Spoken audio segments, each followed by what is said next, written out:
Mercifully, it's over, and the Saints go out on a positive note.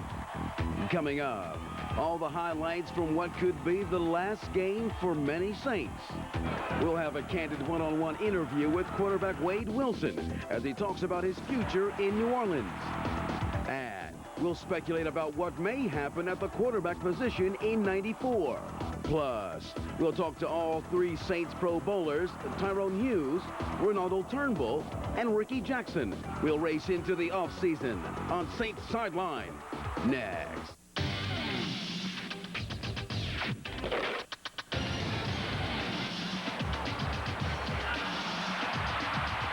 This is Saints Sideline. The Saints meet with head coach Jim Mora, then head to an offseason sure to bring change. Rickey Jackson likely won't return, but the door is open for a host of free agents. Me and the organization are going to do some talking, and I think we're going to come to agreement. And I don't think I'm going to have to shop, but if I have to, then that's when I go shopping. Major or minor roster surgery? Who's running the ship? Huge questions as the Saints look to 1994. Hello, and thanks for joining us on Saints Sideline. I'm Ed Daniels. I'm Alexander Laurent. Eddie, the season did end on a positive note. They won the game, but now it's the off-season, and they have a lot of work to do, a lot of wheeling and dealing. Well, let's hope there is some wheeling and dealing. This organization has a lot to get done in the next few months. I think we'll really find out how serious this team is about winning in the next 90 days or so. They certainly dropped the ball in free agency last year. The Saints got something Sunday afternoon they haven't had in a while, a big play on offense. Eric Martin made the play, and the Saints got the win 20-13 over the Bengals to finish at 8-8. Tied at 13 in the fourth quarter, Steve Walsh found Eric Martin in single coverage. 54 yards, and 11 minutes later, the season was over. Thank goodness, you betcha. Everybody's frustrated, and now I think everybody's relieved that it's all over with. How much surgery will the Saints need? According to Jim Mora, none on his coaching staff. No, I don't contemplate any, no. Carl Smith never has been and never will be in jeopardy as long as I'm the head coach here. In his first start in 2 years, Steve Walsh did little to distinguish himself. 15 of 27 for 193 yards and 2 TD passes. Walsh also threw his third TD pass to the opposition in 6 quarters. The Saints have the option on Walsh's contract for '94.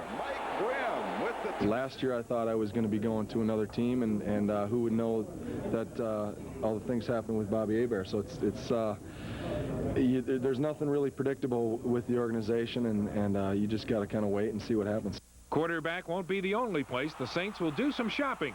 These are many of the Saints' 22 free agents. Stay or go? The multi-million-dollar question for the players and the Saints organization.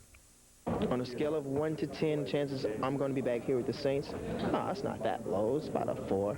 The Saints do not announce no-shows, but of 58,036 tickets distributed, a guess is that 15,000 to 18,000 stayed home. They missed a comatose football game. If the Saints don't move in some key areas, there'll be more of these days on the menu. In Cincinnati, sports writers are happy to get the season over. Here's what they're saying. John Donovan of the Cincinnati Post writes, "Wrap it up and put it curbside. The Bengals' 1993 season, a stinker by any other name, is history. The New Orleans Saints ended the Bengals' misery Sunday in a game that looked painfully like too many others this season. The Bengals' offense, lowest scoring in franchise history, did not score a touchdown.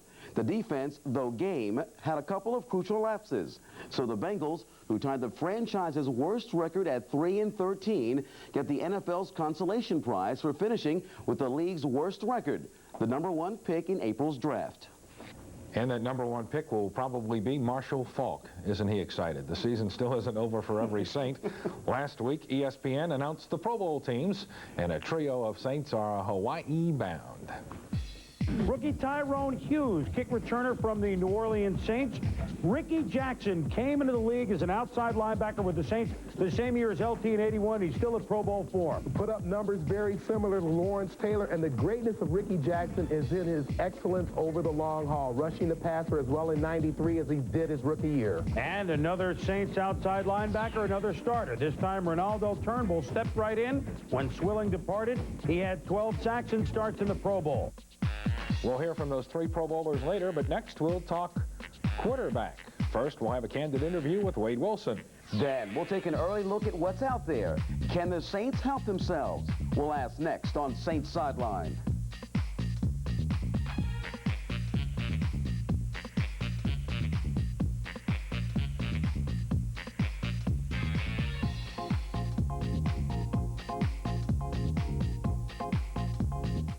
Head into the offseason with 22 free agents, but even some players currently under contract may not be back with the team. Quarterback Wade Wilson is one of those players questioning his future in New Orleans. When Wade Wilson was signed by the Saints, it was to fill a controversial position.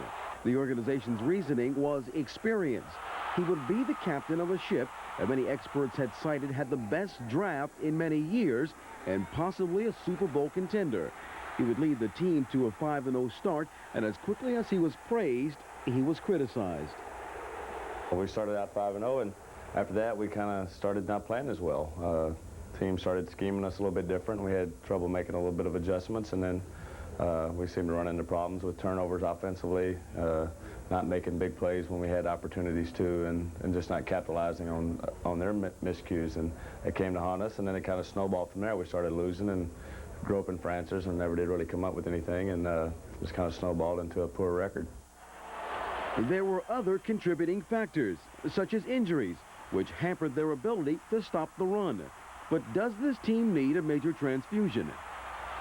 I think something needs to be done because we didn't have the continuity and the consistency that we need over the course of a season to have a championship type year. The offseason should see many changes. Will one of them be at quarterback? And do you think that you're going to be back? I mean, I really don't have any idea at this point. You know, it's hard to say. I wouldn't be surprised if I was, and I wouldn't be surprised if I wouldn't. But there again, I do think that age and salary and all those things will come into play as well. You want to come back? Yeah, I would like to come back. You know, even if it's not in the role of a starter, and I haven't given up on that either. But I think that I can lend some credibility and some things to the offense, whether it's as a backup guy or a starter, either one.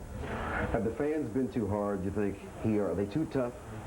No, I really don't think so. I mean, I think that they deserve to boo and want the other quarterback to come in. The only time that I thought that it was poor here was when they cheered when I was injured. I thought that was low, and I know that isn't a reflection of the whole fans. It was a certain number of fans, but no, that's not anything that's any different anywhere else. I mean, they're going to cheer the other guy or boo the starting quarterback when things aren't going well, and that's just kind of the nature of the beast and goes with that position.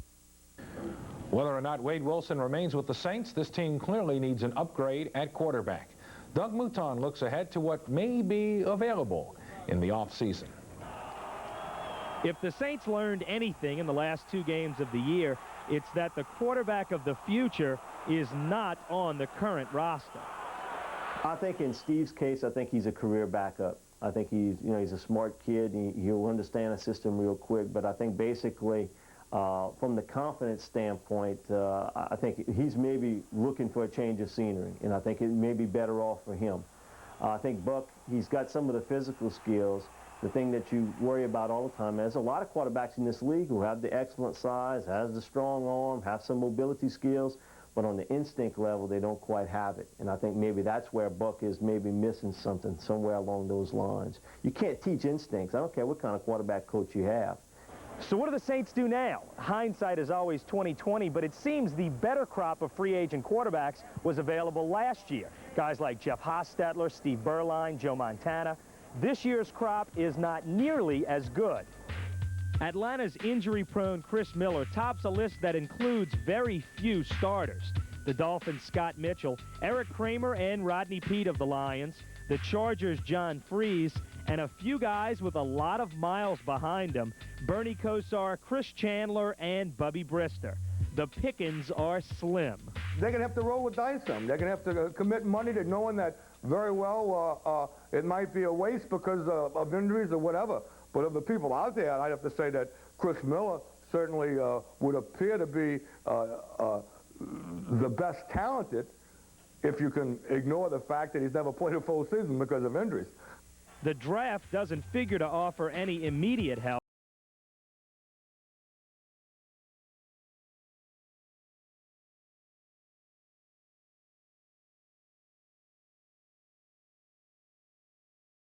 Unproven Doug Nussmeier. A few other guys could go in the next couple rounds.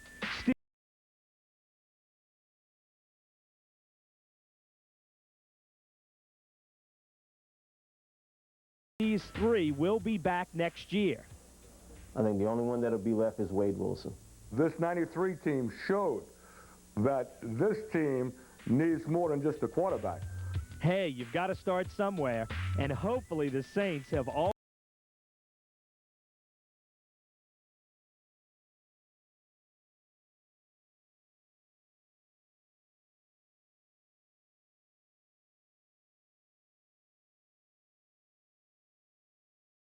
Next on Saints Sideline.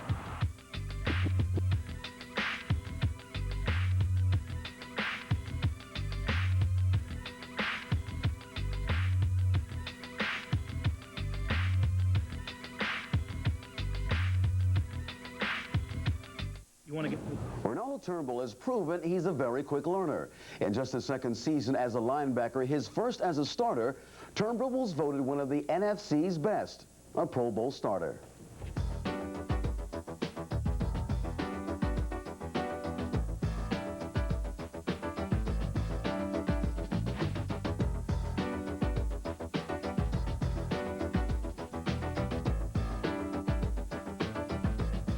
As far as my performance, I think I had a good year, but I wasn't sure if it was going to be, I would receive, as far as the exposure, from around the league to be selected. But it was exciting when I found out. It certainly hasn't hurt Renaldo Turnbull, having a six-time Pro Bowler playing the other outside linebacker spot. Having him on the field as far as, more of a veteran player, I think makes me play a lot better because it's, he picks up a lot of things and it has more insight into the game, and I think as a younger player, it always helps you when you have someone out there to help you like that. After Hawaii, Turnbull will turn his attention to the negotiating table. He's a free agent. Would you like to be back here? Definitely would like to be back here, but at this point, I have no control over that. I don't know what's going to happen. We really haven't gotten into discussing contracts as yet, real serious. I think that's going to probably take place within the next couple of months.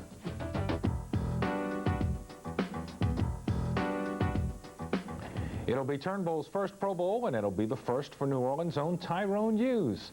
Hughes has given the Saints the big-time return threat they've lacked since Mel Gray departed, and his family couldn't be happier. They're all going to Hawaii.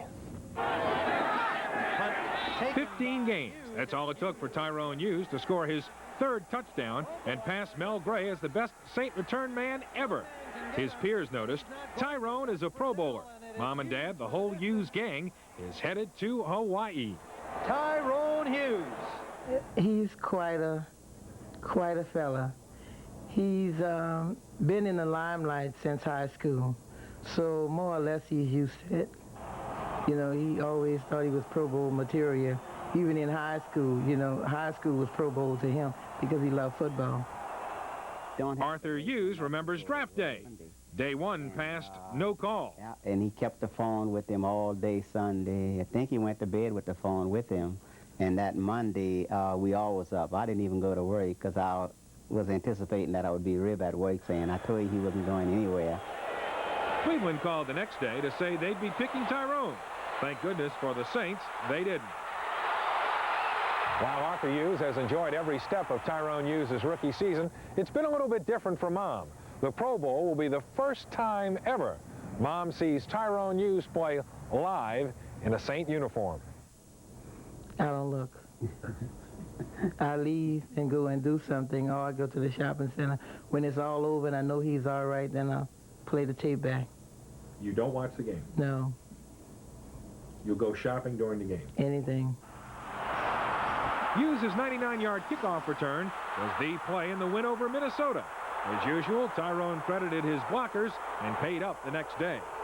Usually when I score a touchdown, I go over across the street to Mando's, buy him a couple of sandwiches for in the morning. I mean, I don't have the mail great paycheck, like he was doing, taking care of him like that. But I think, I try to get him something when I come back for the Pro Bowl. Tyrone Hughes now makes Mel Gray a fading memory. He's the man, always has been, for Sister Carol, who enjoys spoiling baby brother. You just say, you going home? I need your car. At the Hughes home, they don't say hi, but aloha. Coming up next, was this Rickey's last hurrah with the Saints? We'll hear from number 57, and we'll go on the bench with Buford Jordan. Next on Saints Sideline.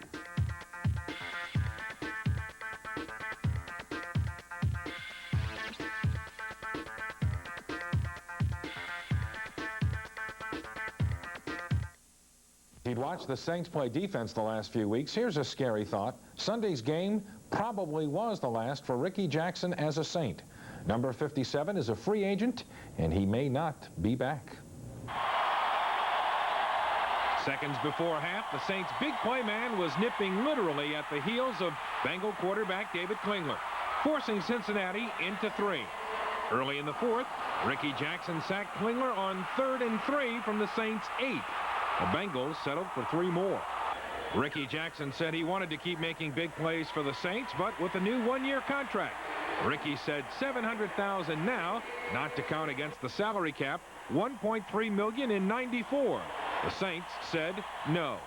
Somebody else gave me $500,000. I thought that was right. I would take it than take $2 million with somebody else. So, I mean, it's the principle. I'm not a guy that never worry about the money. I mean, it don't take a lot of money for me, so the money never been an issue. So you're basically saying that there's no figure that can keep no figure can keep me here. I mean, that's something that, I would have to have a change of heart or something like that. No, money couldn't change it. As the final gun sounded, the retiring Hobie Brenner, Jackson, and the in-limbo Jim Wilkes took a final picture. The remains of the '81 draft may all be saying so long. How important is it to keep Rickey Jackson? We'll ask our expert as we go on the bench with Buford Jordan. Buford, tell us, how important is it to keep Rickey? I think it's real important because Rickey's been an anchor for this defense for many of years, and with a lot of the guys being injured this year, he really, played a big part in keeping the defense together. So, he's real important to this team. Of course, Frank Warren was also part of that 1981 draft. The Saints have to hit on high picks again this year. It's a must. Do you look at the defensive line? Do you draft a quarterback? What do you do? Well, with the age of the defensive line, I think they do have to look in this draft for a couple of defensive linemen. And if not in the draft, definitely in the free agency market. We saw Doug Mouton's piece earlier. Chris Miller is out there. Talented, but fragile. My feeling is, yep, take a shot at him. Yeah, I mean, why not? It's a gamble anyway, just, to get anybody. But the guy has proven himself as a good ball player in the league. And, why not take a chance on him if you're looking for somebody that's a younger quarterback and established. If you look at this team's production this year, what is their biggest need? Their biggest need, I would say, like I've been saying all year, is probably a new offensive coordinator. And really somebody that's going to mix up the plays and, not put his team in a situation where people know what they're doing when they line up on the line of scrimmage, and that'll be a big plus. But, I hate to say I knew it, but I knew it that Mora would stand behind his assistants. He's not canning any of his assistants. Well, no, he's not. But the thing is if you're not going to can them, hey, at least demote them and just bring somebody else in that can, mix the plays up a lot better than what these guys have. Okay, you were 11-5. You were 10-6, and we were all wrong, but I was a little bit closer than you other two. Well, you guys have a lot of work to do. Up next, we'll take a look at the Saints' 1994 schedule when Saints Sideline continues. DMI New Orleans. Looking ahead to next year, the Saints play 8 games against teams that made it to the playoffs this year. These teams are on the home schedule: San Francisco, Atlanta, and the Rams. 3 teams from the NFC East: Dallas, the New York Giants, and Washington. And from the AFC West, the Chiefs and the Chargers. If you're planning road trips, here are your choices: the San Francisco, Atlanta, and the LA trip #1 to play the Rams. 3 games in NFC Central cities against the Vikings, Bears, and Buccaneers, and 2 AFC West games in Denver and LA trip #2 to play the Raiders. The season opener is 9 months away. We could be seeing a very different ball club by that time. How many days away now? You haven't calculated yet? Not yet. Please don't tell me. We need some time off, but it won't be a boring off-season. You get the feeling that Hobie Brenner, Alex, isn't the only longtime Saint to have played his last game in the black and gold. I think you're going to see a lot of changes on that line, but we'll do our forecasting and we'll do our speculating next week. We're still not done yet. We've got one more Saints Sideline to go, our season wrap-up show. Until then, I'm Alexander Laurent.